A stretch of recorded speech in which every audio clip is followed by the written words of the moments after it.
अब कोई कहता 50 लाख का इनाम गर्दन काटने पर, उन्हें पता नहीं है। जरा उनसे कोई पूछे भाई किस किस की गर्दन काटोगे? सच्चा अंबेडकरवादी कभी डर नहीं सकता। कल राष्ट्रपति जी को चिट्ठी लिखी, होम मिनिस्टर को लिखी, बाकी सारी अथॉरिटीज को लिखी, सुप्रीम कोर्ट को लिखी, हाई कोर्ट को लिखी।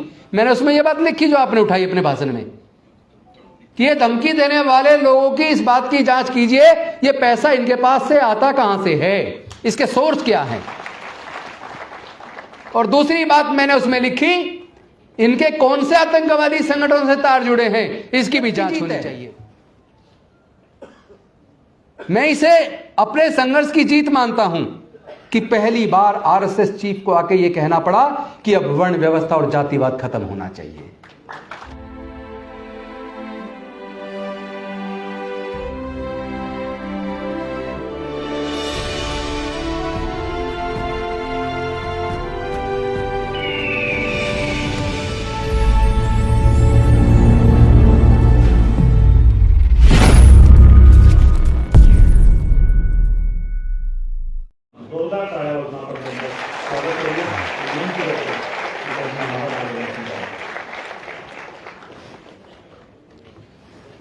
दुनिया को शांति और मानवता का संदेश देने वाले तथागत भगवान बुद्ध, संत गुरु रविदास, संत कबीरदास, गुरु नानक जी, ज्योतिबा फूले जी, सावित्रीबाई फूले जी, फातिमा शेख जी सहित समाज के सभी महापुरुषों के चरणों में कोटि कोटि नमन। एक सवाल है, उस सवाल का जवाब हमें और आपको खोजना होगा। सवाल यह है कि डॉक्टर बाबा साहेब अंबेडकर जी ने अपने 4 बच्चे हमारे लिए गंवाए, माता रमाबाई को जवानी में हमारे लिए गंवा दिया और अपनी पूरी जिंदगी जलाकर हमारे जीवन में रोशनी दी। उन्होंने ऐसा क्यों किया? क्या जिस तरह की उम्मीद वो हमसे रखते थे, क्या हम लोग उन उम्मीदों पर खरे उतरे? क्या उन्होंने इसीलिए रिजर्वेशन की व्यवस्था की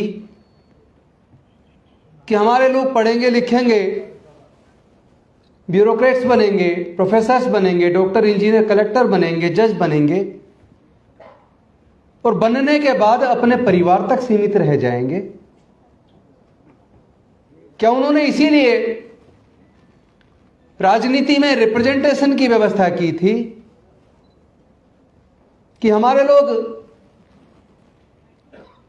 ग्राम पंचायत के प्रधान, जिला पंचायत, विधानसभा या संसद के अंदर सांसद बन के, मंत्री बन के और केवल मौज मस्ती में लग जाएंगे? ये रिप्रेजेंटेशन तो इसलिए दिया था कि हमारे लोग समाज के दुख तकलीफ को और उनके हक और अधिकार के लिए संसद के अंदर और विधानसभाओं के अंदर लड़ेंगे। लेकिन क्या ये जिम्मेदारी हमारे पब्लिक रिप्रेजेंटेटिव्स ने पूरी की? जो रिप्रेजेंटेशन हमें दिया वो एक जिम्मेदारी थी, एक दायित्व था। क्या हम लोगों ने उस दायित्व को निभाया? यह सवाल हमें अपने से पूछना चाहिए। उन्होंने जो जाति तोड़क मंडल के सामने 1935 का जो भाषण लिखा, जिसमें आयोजक कुछ परिवर्तन करवाना चाहते थे, लेकिन डॉक्टर बाबा साहेब अंबेडकर जी ने कहा मैं तो एक कोमा और मात्रा भी नहीं हटाऊंगा, और वो फिर एनालिसिस ऑफ कास्ट के रूप में, एक पुस्तक के रूप में हमारे सामने आया। मैं समझता हूं इस सामाजिक व्यवस्था का इतना सुंदर चित्रण, इतना बेहतरीन रिसर्च और इस सामाजिक व्यवस्था का इतना अच्छा ऑपरेशन शायद जो एनालिसिस ऑफ कास्ट के अंदर है वो किसी दूसरी पुस्तक में नहीं मिलेगा। और जो बात वो समझाना चाहते थे वो बात उन लोगों ने तो समझ ली, जिन्होंने उस सामाजिक व्यवस्था का निर्माण किया, लेकिन वो बात उन लोगों ने नहीं समझी जिनको वो समझाना चाहते थे। वो लोगों को बताना चाहते थे कि तुम देश में 88% होने के बावजूद हजारों साल से गुलाम क्यों रहे, उसके कारण क्या है। उस कारण को समझाने का उन्होंने प्रयास किया और उस बीमारी का इलाज करने का प्रयास किया। लेकिन जब वो उन्हें लगा कि इस बीमारी का इलाज होता नहीं दिख रहा, तो उन्होंने खुद उसका फिर निवारण का रास्ता निकाला। और वो रास्ता था कि जब तक जातियां जिंदा रहेंगी तब तक जातिगत उत्पीड़न भी जिंदा रहेगा। हम लोग अगर जातियों को जिंदा रखेंगे तो हम लोग जातिगत उत्पीड़न को जिंदा रखने के जिम्मेदार होंगे। वो ये बताना चाहते थे कि हमें इस पर चिंतन करना चाहिए कि ये जातियां किसने बनाई और जातियों को बनने से किसको फायदा हुआ और जातियों के बनने से किसको नुकसान हुआ।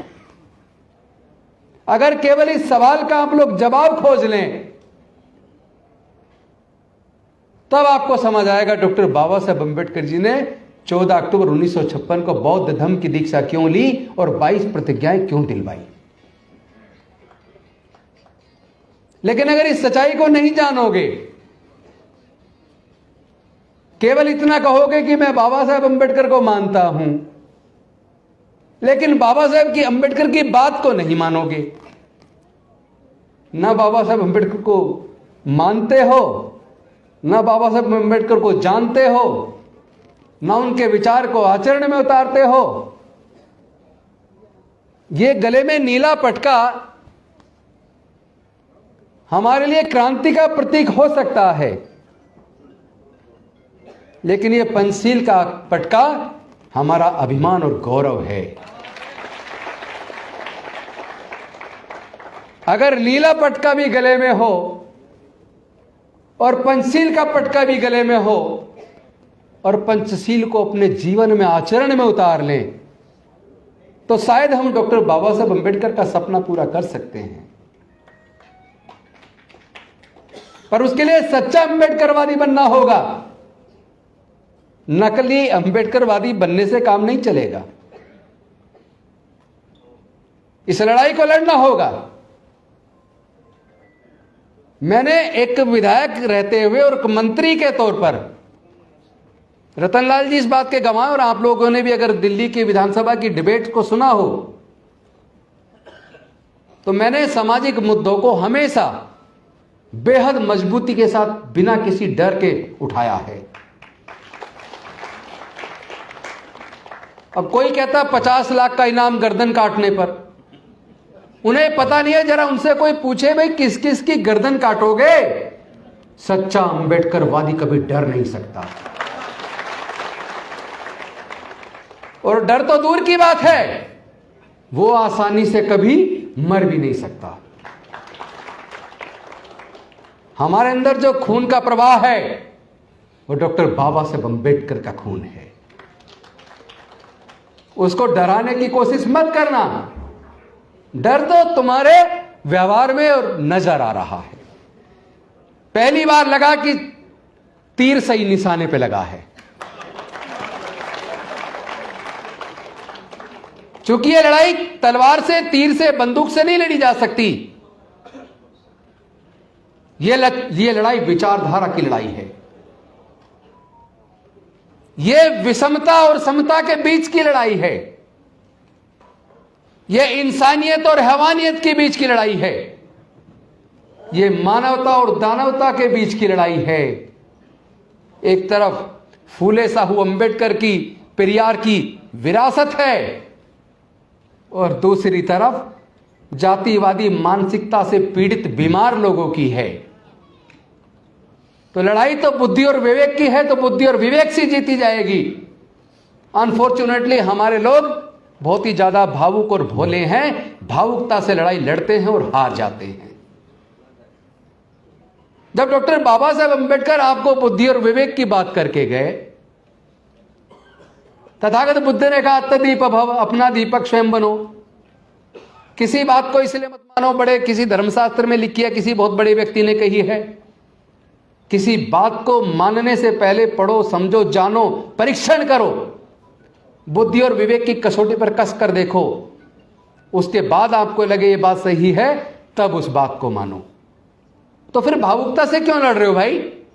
बुद्धि से लड़ो ना।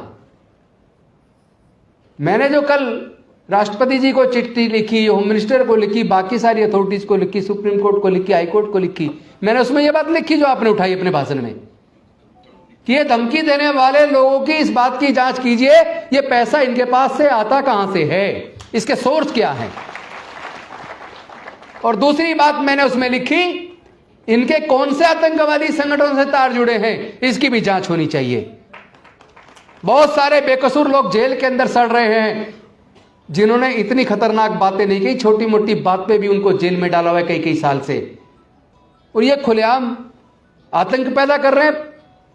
ये कैसे सोच लेते हैं कि डॉक्टर बाबा साहब अंबेडकर के मानने वाले लोग आतंकित हो जाएंगे, डर जाएंगे? अरे हम डरने वाले लोग नहीं है, ये तुम्हारा डर है जो ये बोल रहा है। हम लड़ेंगे, हम जीतेंगे। इस लड़ाई में अगर कोई बाधा है तो इस लड़ाई की बाधा वो लोग नहीं है जिन्होंने इस जातिवादी वर्णवादी व्यवस्था को बनाया। इस लड़ाई में अगर कोई बाधा है तो हमारे अपने समाज के लोग हैं।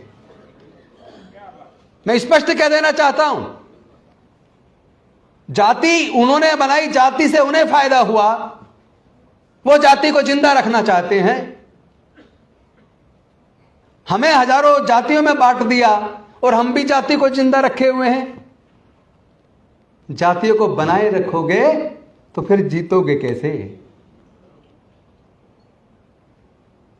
अरे आपको अगर मेरे शब्दों में जरा सा भी झूठ नजर आए तो राजेंद्र गौतम की गर्दन काट देना।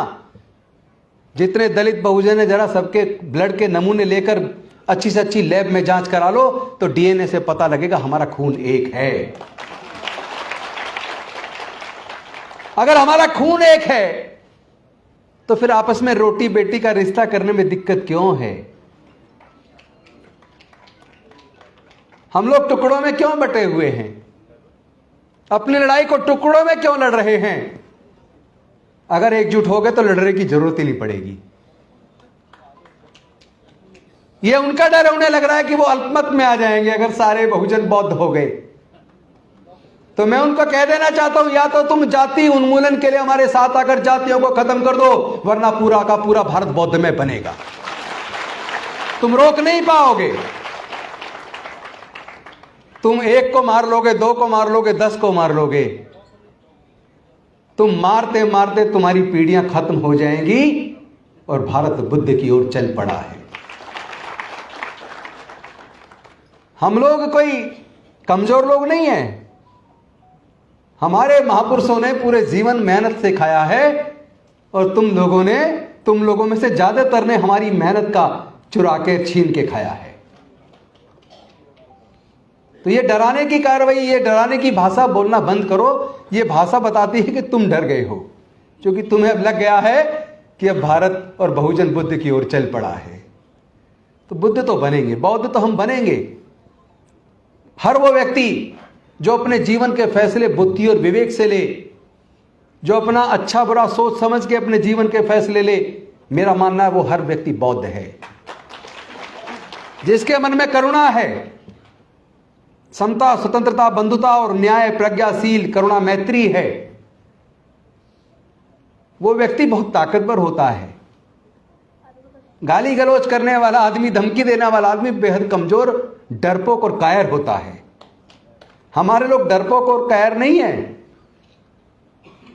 जो लोग 16-16 घंटे काम करके, मेहनत मशक्कत करके हजारों साल की गुलामी के जंजीरों को तोड़कर यहां तक पहुंचे हैं,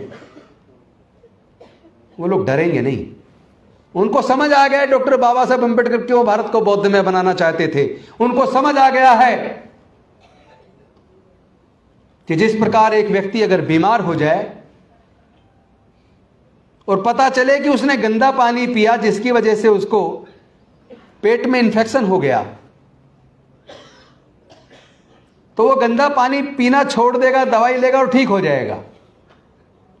लेकिन अगर कोई व्यक्ति ये जान ले कि जिस पानी को, गंदे पानी को पीने से बीमार हुआ है, वो दवाई भी ले और गंदा पानी पीना ना छोड़े, तो क्या वो ठीक हो जाएगा? नहीं होगा ना। तो समझ लो हमारी बीमारी का कारण ये जातियां हैं। हम उत्पीड़न से छुटकारा भी चाहते हैं और जाति भी नहीं छोड़ना चाहते, तो कभी छुटकारा मिलने वाला नहीं है। जिस प्रकार अनेकों नदियां अलग अलग नाम से जानी जाती हैं, लेकिन समुद्र में गिरने के बाद अपनी पहचान खो देती हैं और सागर कहलाती हैं, समुद्र कहलाती हैं, उसी प्रकार हमें जो जातियां कुदरत में नहीं बनाई, क्योंकि पूरे दुनिया के अंदर किसी देश में जाति नहीं है, जाति केवल भारत में है। यह वर्ण व्यवस्था केवल भारत में है। कोई आदमी गंभीर रूप से बीमार हो जाए और डॉक्टर कहे कि भी तुम्हारा बड़ा ऑपरेशन होना है, 10 यूनिट ब्लड चाहिए, आपकी जान तब बचेगी बड़े ऑपरेशन से, लेकिन 10 यूनिट ब्लड का इंतजाम करो। मुझे पूरे दुनिया में केवल एक एग्जाम्पल दिखा दो जिसका ऑपरेशन होना है, जो पीड़ित है वो ये कहे मुझे केवल ब्राह्मण का या क्षत्रिय का ब्लड चाहिए। तो जब जान बचानी है तब तो ब्लड चाहिए, तब ब्राह्मण का, क्षत्रिय का, हिंदू मुस्लिम का, सिख का ब्लड नहीं चाहिए, इंसान का ब्लड चाहिए ना, क्योंकि जानवर का ब्लड इंसान को चढ़ नहीं सकता। इसका मतलब कुदरत ने तो सबको इंसान बनाया और चालाक इंसानों ने हमें हजारों जातियों में बांट दिया। वो चालाक लोग आज भी अपनी चालाकी कर रहे हैं। हम लोग बेवकूफ हैं जो उनकी चालाकी में फंसे हुए हैं। हम लोग हैं जो आपस में रोटी बेटी का रिश्ता करने की बजाय इन जातियों को जिंदा रखे हुए हैं।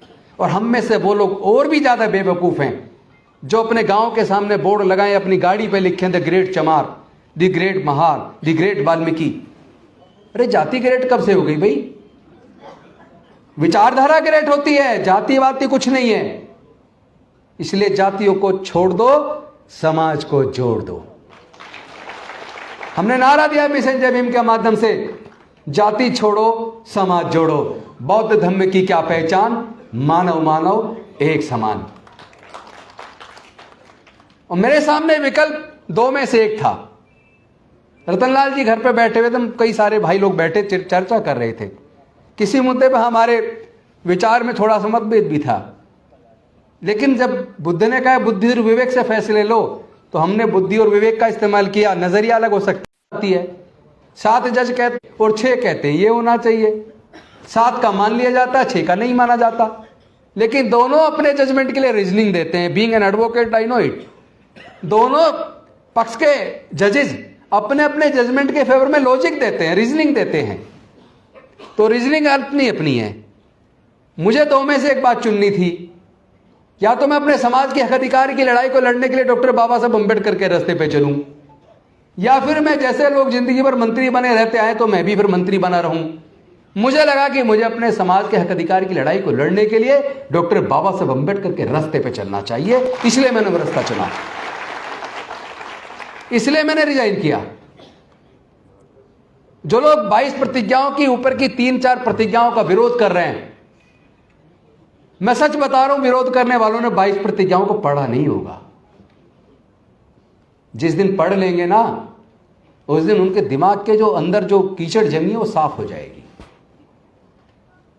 जब थाने के अंदर पूछताछ के लिए मुझे बुलाया, एसएचओ ने जो जो सवाल लिखे, मैंने उन सवालों के जवाब दे दिए। उसके सवाल पूरे हो गए। मैंने कहा भाई आपके सवाल और कोई है? कह रहा जी और कोई सवाल नहीं है।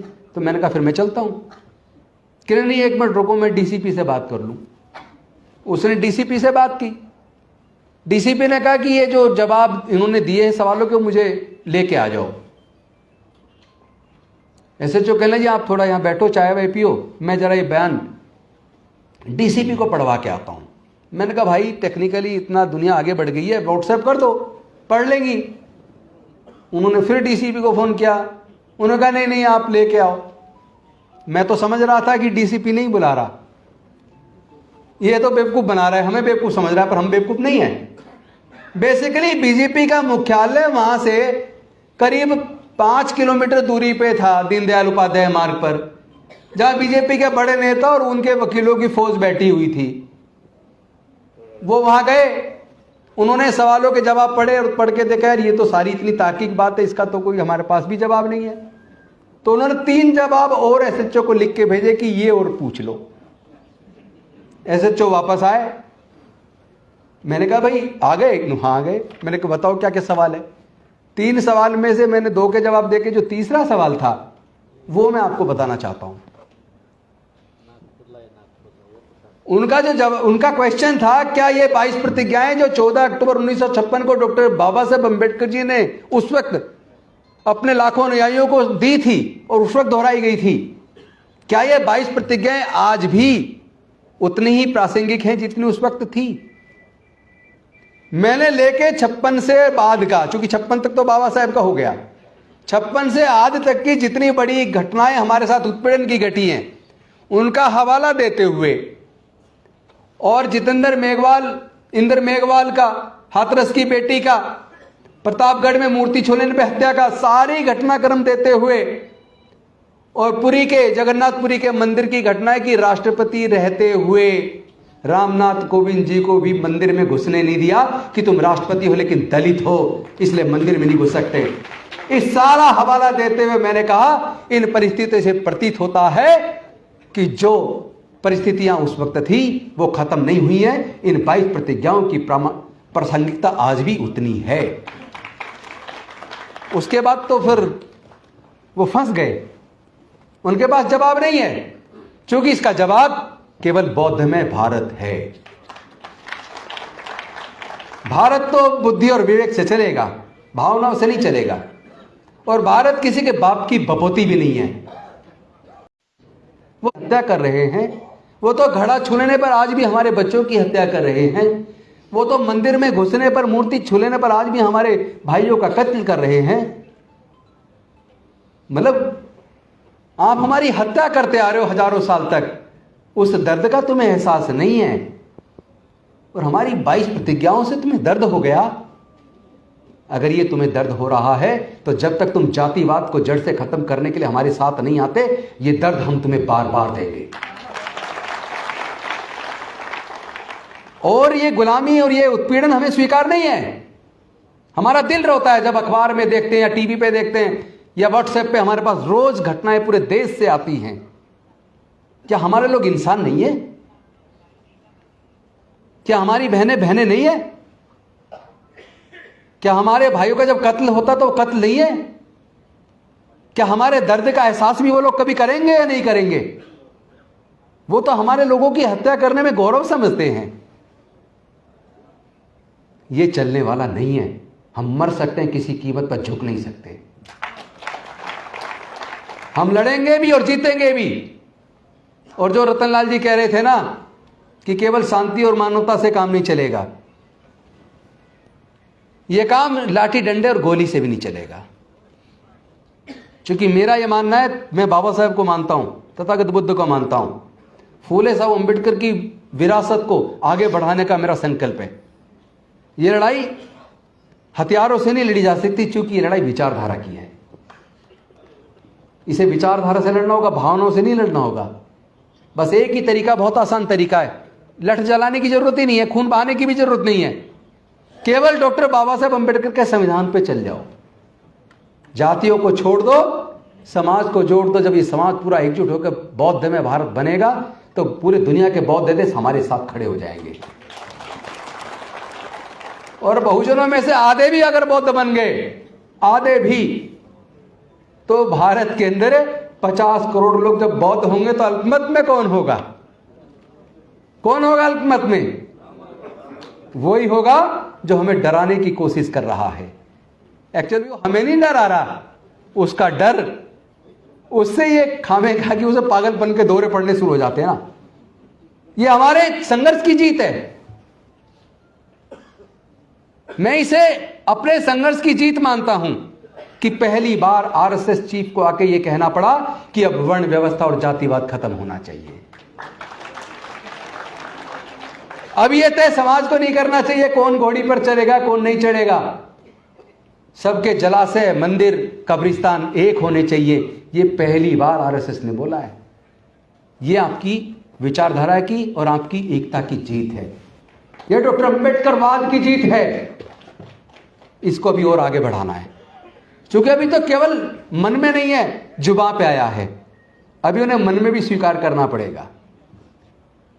अगर भारत को वही गौरव लौटाना जो तथागत बुद्ध के समय पर, सम्राट अशोक के टाइम पर पूरा भारत बौद्ध में था, तो भारत को बुद्धि और विवेक से चलना होगा, भावनाओं से नहीं। मैं दलित पैंथर्स की 50वीं वर्षगांठ पर आपको बधाई तो दूंगा, शुभकामनाएं तो दूंगा, क्योंकि दलित पैंथर्स का एक गौरवशाली इतिहास है। लेकिन आज दलित पैंथर कहां है? इस सवाल का जवाब तुम्हें खुद खोजना होगा। सबसे ज्यादा बौद्ध विहार पूरे दुनिया में अगर कहीं है तो वह नागों की नगरी, हमारे बहुजनों की जो ऐतिहासिक राजधानी नागपुर है, नागपुर के अंदर है। लेकिन नागपुर के गली गली में संगठन है। मैं समता सैनिक दल का 32-33 साल सिपाही रहा हूं, नेशनल चीफ जनरल सेक्रेटरी तक रहा हूं। सालों तक कोर्ट में केस भुगते हमने। लेकिन मैं एक बात कहना चाहता हूं, हम ही लोगों ने हजारों संगठन बना दिए, समता सैनिक दल के कई टुकड़े बना दिए, आरपीआई के कई टुकड़े बना दिए, भारतीय बौद्ध महासभा के कई टुकड़े बना दिए। जब हमारा विचारधारा एक है, लक्ष्य एक है, तो फिर हम टुकड़े में क्यों बटे हैं? और जाति बीमारी का कारण है, तो हम जातियों में क्यों बटे हैं? बस इस सवाल का जवाब खोज लीजिए, आपको आज़ादी मिल जाएगी। आप फिर से प्रबुद्ध भारत, बाबा साहेब का बौद्ध में भारत का निर्माण कर पाएंगे, बाबा साहेब के सपनों को पूरा कर पाएंगे। आपने मुझे सम्मान दिया, बोलने का मौका दिया, इसके लिए मैं आपका आभार व्यक्त करता हूँ। बहुत बहुत धन्यवाद। नमो बुद्धाय। जय भीम, जय भारत।